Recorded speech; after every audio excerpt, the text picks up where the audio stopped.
In July 2000, a young Edu Gaspar arrived at Heathrow Airport to sign for Arsenal from Corinthians. 19 years later, Edu would make the same trip from Brazil to London to embark on a second journey with the Gunners. The Brazilian, who was a member of Arsenal's iconic Invincible team from 2004, returned to Arsenal just 13 months ago as the first technical director in the club's history. Now, after the announcement that Raul Sanllehi would be departing the club, Edu has assumed more responsibility than ever, as it was reported that both him and Arteta would be assuming full control of Arsenal's transfer strategy. So, who is the Brazilian who now holds the keys to Arsenal's transfer success? Edu was born and raised in Sao Paulo, Brazil, and began his playing career at local club Corinthians. He started playing for Corinthians at the age of 5 and made it all the way into the first team. He would go on to win 2 titles at the club and was eventually sold to Arsenal in 2001. After an 8-year stint in Europe, Edu returned to Corinthians and finished his playing career there. According to locals, Edu was loved in Sao Paulo. So much so, there's an infamous story in Brazil that when Edu was robbed at gunpoint at his home in Sao Paulo, the robbers paused briefly to ensure Edu signed an autograph before they fled. Edu's return to the club was plagued by injury problems, however. He was limited to just 15 appearances in a season, when eventually both player and club agreed it would be best to cancel his contract and allow him to retire. Edu was only 32 when he retired, and despite his limited involvement in his second stint at the club, he was still adored in Sao Paulo. Many supporters even wanted to see Edu return as manager of the club. A few months later, Corinthians announced Edu would succeed William Machado, not as manager, but as sporting director, a role he would eventually thrive in.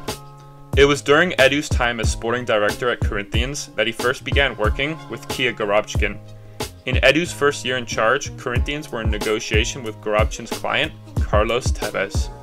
This was after Tevez allegedly refused to come on as a substitute for Manchester City in a Champions League match against Bayern Munich in 2011.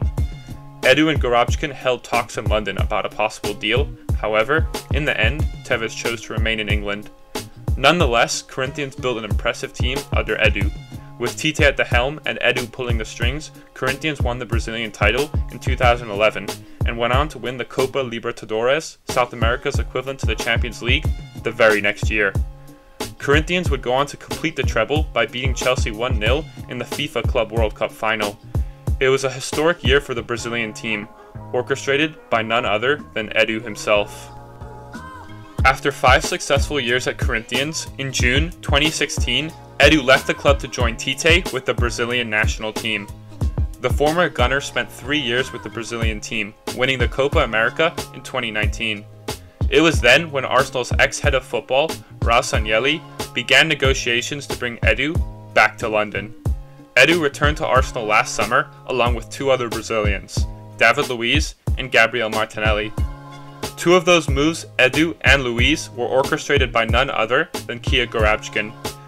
A lot has been made of Gorobchkin's growing influence at Arsenal in recent weeks. Willian, who signed for the Gunners just a few days ago, becomes yet another Gorobchkin client to join the London club. Whether or not Gorobchkin's influence at the club will continue to grow is yet to be seen. Only time will tell. One thing that is for sure, however, is Edu's influence is now a major component of the club's success. Arsenal fans will be hoping the Brazilian can replicate his success at Corinthians in London. As a player, he was a component of Arsenal's most successful seasons. Now, as technical director, he will be aiming to lead Arsenal back to their glory days. While both Arteta and Edu are now in charge of improving the squad this summer, after the departure of Sanllehi, the pressure will naturally increase. Both men, however, know what it takes to get back to the top. 2 ex-Gunners who are now on a mission to replicate the glory days. It just feels right, doesn't it?